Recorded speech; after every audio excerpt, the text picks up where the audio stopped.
Welcome to K-Catalog.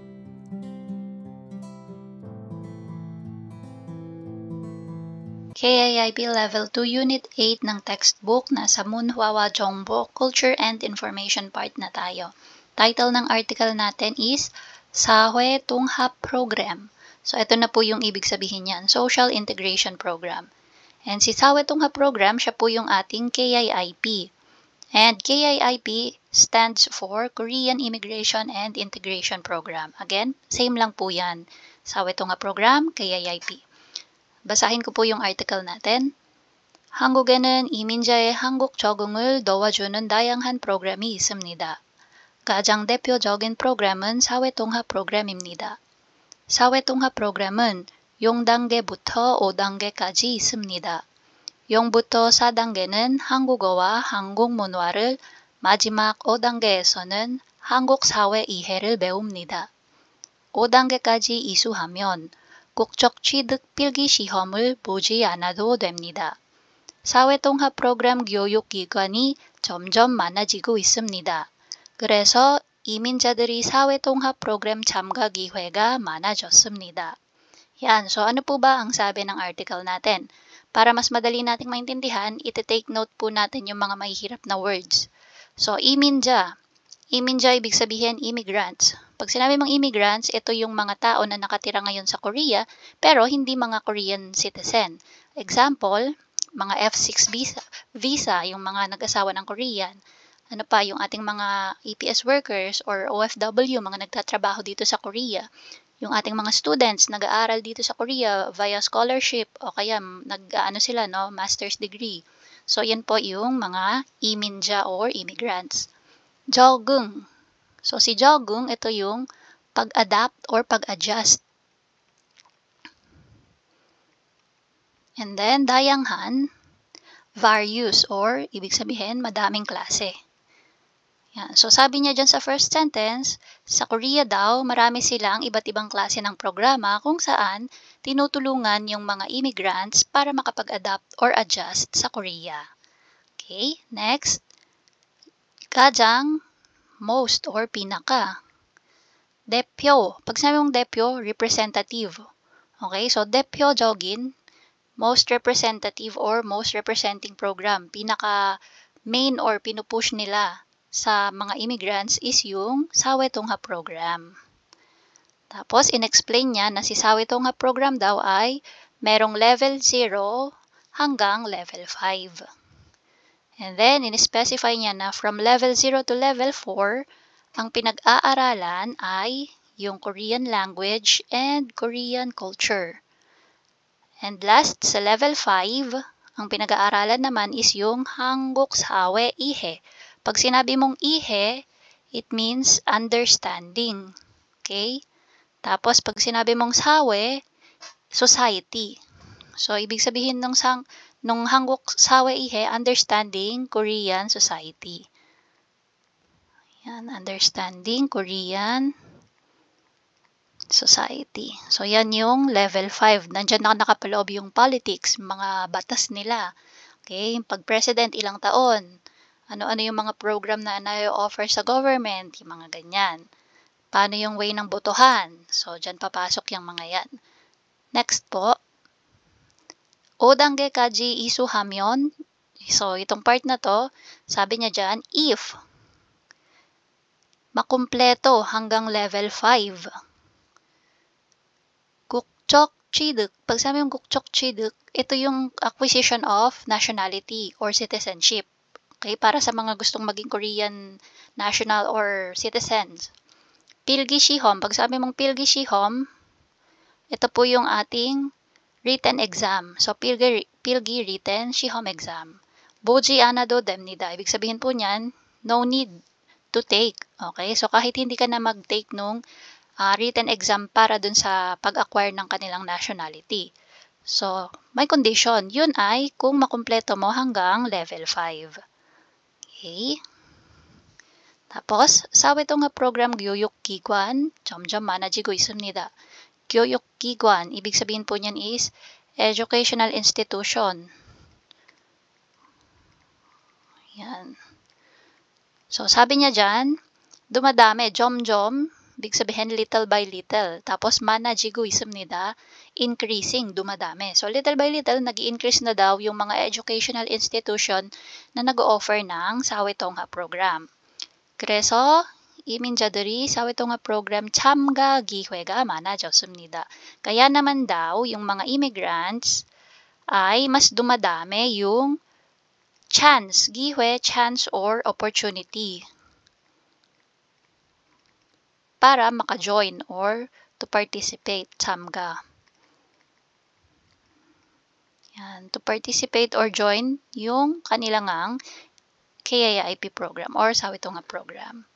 Okay, so yun po yung article natin. Now, try nating sagutin yung questions. Number 1, 사회통합 program은 어떤 program이에요? So, 어떤, what kind, or which program? Anong klaseng program daw si 사회통합? Okay, so yung sagot po natin dyan is nandito sa first sentence. In-explain niya, no? Yung iba't ibang klaseng program. Tapos, ang kasunod nun is, sinabi niya na isa doon si, or pinaka nire-represent ng program na yon is si 사회통합. Kaya yung magiging answer po natin dito is ito. 사회통합 program은, paano ba natin sulat ito? Ko-color code ko na lang po, no? So, pwede nating start yung ating answer with this one. 사회통합 program은. Yan, start tayo dyan. Tapos, dugtong natin. 이민자의 한국 적응을 도와주는. Yan, dugtong natin yan. 도와주는. Tapos, program이에요. End natin with program이에요. So, sinabi mo lang dyan na yung 사회통합 program ay isang programa kung saan tumutulong siya sa mga immigrants na makapag-adapt sa Korea. Number 2, 요즘 사회통합 program 참가가 어려워요? So, yung question is, these days daw, mahirap daw ba ang mag-participate sa 사회통합 program? So, yung magagamit natin dyan na hint is yung nasa dulo. Ito, 사회통합 program 교육 기관이 점점 많아지고 있습니다. 그래서 이민자들이 사회통합 program 참가 기회가 많아졌습니다. So, dahil nga marami na yung nag-o-offer na educational institution ng 사회통합 program, mas dumadami na yung opportunity to participate. So, magiging aniyo yung sagot natin dito sa number 2. Hindi siya mahirap. Dahil nga madami na yung opportunity, magiging easy access na kumbaga yung pag-a-apply. Okay? Kasi marami na yung offer. So, yung sagot natin dyan, gawin natin, dito natin isulat. Number 2, answer. Yan. So, pwede nating start with aniyo. Okay? Yan. Kasi hindi mahirap yung sagot natin, no? Easy access na lang siya kasi madami na nga yung offer. So, aniyo, 요즘.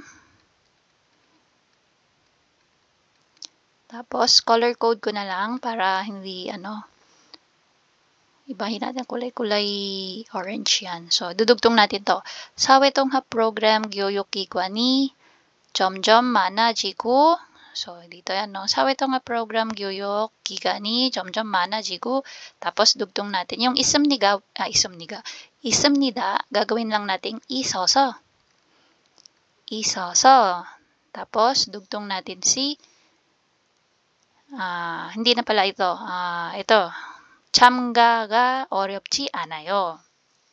Okay? Nasaan na yan? Ayan.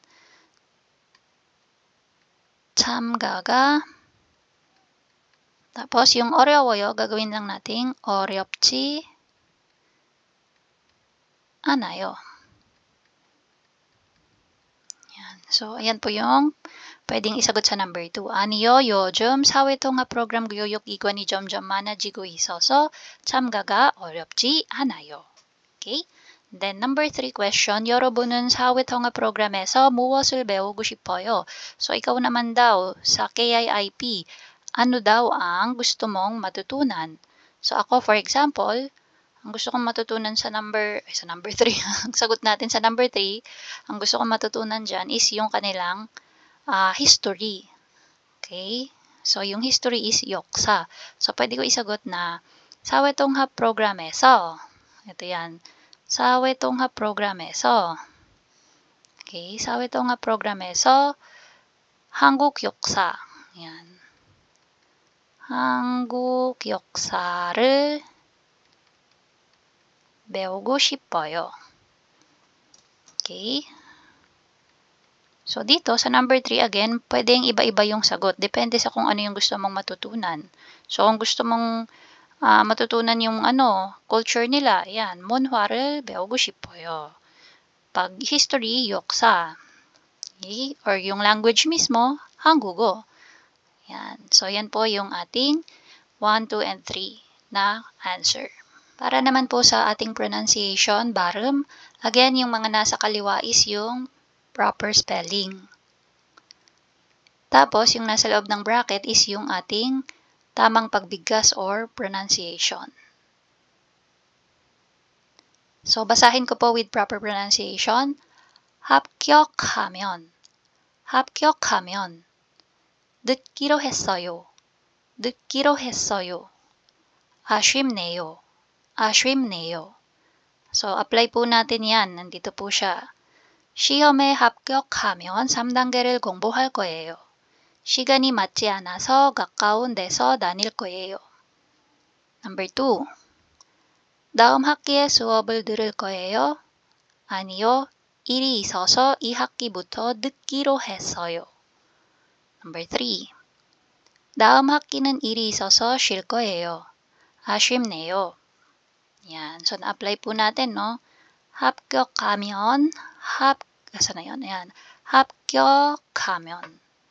Tapos, 듣기로 했어요. 듣기로 했어요. 아쉽네요. 아쉽네요. Yan po yung ating pronunciation. Last part na po tayo ng Level 2 Unit 8. Dito na tayo sa ating 배운 어휘확인 vocabulary check. So, ito po yung mga words na na-discuss during Unit 8 ng Level 2. So, 과정명, ibig sabihin po niyan is course name. Sulat ko po, no? 신청기간, application period. Again, yung gigan, period po, ibig sabihin niyan. So, 신청, application. And then, gigan, period.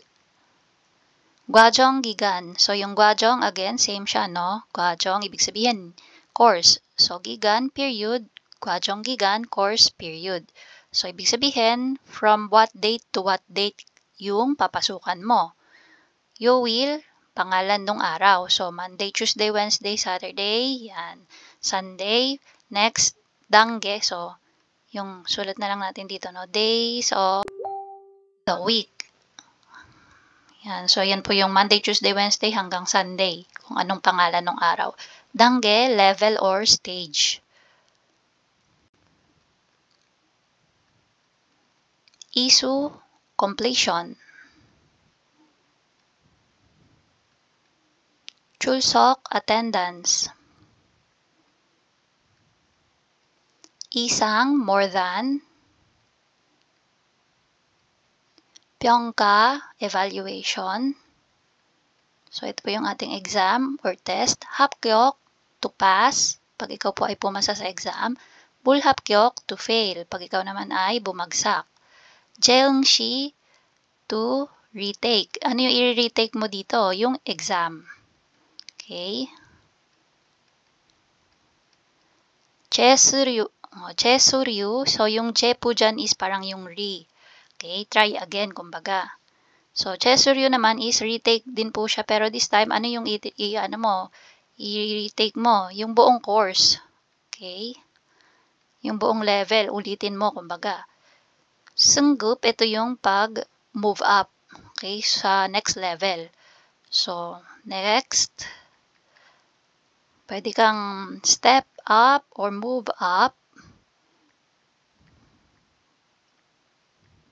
or go to next level. Yan.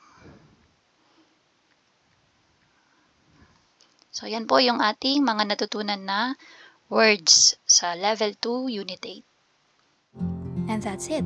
If you find this video helpful, please hit the like, share, and subscribe button. So I still hope to see you in the upcoming videos, and again, thanks for watching.